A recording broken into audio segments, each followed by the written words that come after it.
CZ, the CEO of Binance, he's kind of been parading himself as this like champion of ethics. He was one of the bigger ones. He helped take FTX down for a large part. But when it comes time for him to show records of the company, where the company even is truly located, how they operate, a real audit on their financial reserves, any type of real transparency onto the nuts and bolts of the finances of Binance, there's really no way to see that. And all CZ, the CEO, keeps saying is, "Oh well, we got the money." And if you really, if you corner him, what he does is he says, "Oh, you're just poor. You have a negative mindset, and people like that stay poor." First of all, like, okay, are you fucking 15 years old? Secondly, it's like, nah, bro, you're acting like someone who's nervous because motherfuckers got you figured out. So, I say that to say Binance currently, they are purchasing another digital asset called Voyager for $1 billion. Now, here, I'll read over the highlights. Binance's American division successfully bid $1.022 billion for assets under bankrupt crypto broker Voyager Digital. The deal could fast track unlocking customer funds from Voyager collapsed in July 2022 due to market conditions and exposure to Three Arrows Capital, which also collapsed. Sam Bankman-Fried's FTX bid $1.4 billion for Voyager's assets before SBF's crypto exchange crashed in November. But Sam Bankman-Fried also bailed out, I believe it was Gemini. I could be wrong. It's either Gemini or something else. But he bailed out one of those two. And then that company ended up collapsing and going bankrupt because of FTX.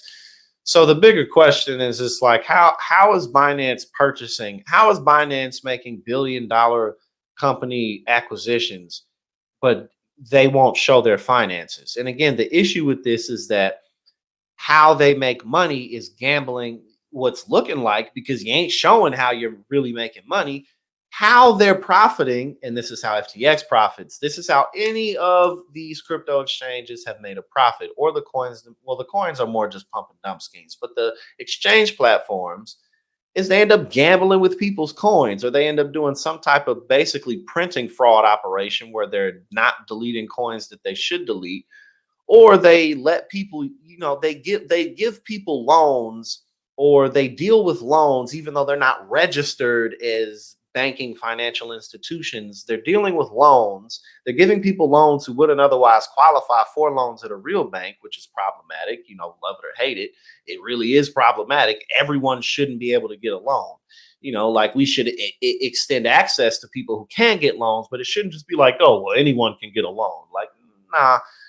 So especially on a crypto platform where there's really no way of keeping track of all of these things, right? So again, when banks give people loans, often they'll use collateral like a house or some other type of asset in case they can't pay the loan back. These crypto exchanges are allowing people to use shit coins, altcoins, these hype coins as collateral.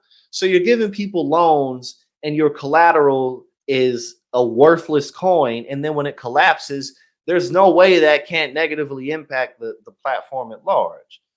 So again, it's like FTX, they were making all these purchases, like, basically buying all these endorsement deals with these celebrities and athletes, paying for this, paying for that, right? Because they were just spending customers' money. Because otherwise, these platforms really aren't that profitable. Are they profitable? Can they be? Sure, but not this profitable to where they just have all this money, right? So again, it's like, how are y'all making billion-dollar acquisitions, yet don't nobody got no real access to y'all finances? And the company Mazars did that fake BS audit on y'all and retracted it. They took it off the site, and and them, along with others in the field, were like, nah, we're not gonna work with these crypto exchanges, right? Oh, that's nothing to see here. Like, no, they're getting out of Dodge, right? And I want to read this passage from IBT about really how, it's like what's going to end up happening, right? Because again, Binance is making these billion-dollar acquisitions on these other companies. We just saw FTX do that, and then Genesis collapsing because they ended up having funds from FTX. Okay, so here we go from International Business Times. Yet a Reuters analysis of Binance's corporate filings shows that the core of the business, the giant Binance.com exchange that has processed trades worth over $22 trillion this year, remains mostly hidden from public view. And keep in mind, this is because they're not based in America. They're based here, there, and everywhere. You know what I'm saying? So, okay, so here we go. This is the most critical part. Binance declines to say where Binance.com is based. Like, where is your real address? It doesn't disclose basic financial information such as revenue, profit, and cash reserves. The company has its own crypto coin, but doesn't reveal what role it plays on its balance sheet. Okay, nothing to see here. It lends customers money against their crypto assets and lets them trade on margin with borrowed funds. So again, they're letting people trade with borrowed money on shitcoin collateral, but it doesn't detail how big those bets are, how exposed Binance is to that risk, or the full extent of its reserves to finance withdrawals. So again, it's like basically everything that could be legitimate about this is not being seen.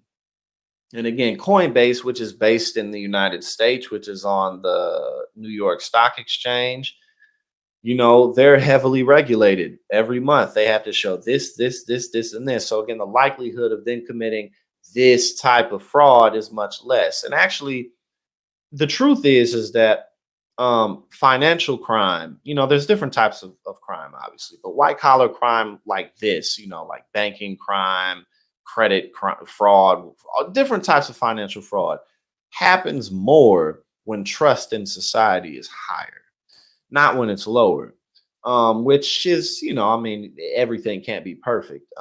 But when people's trust is really, really high, that's when they're most likely to get scammed.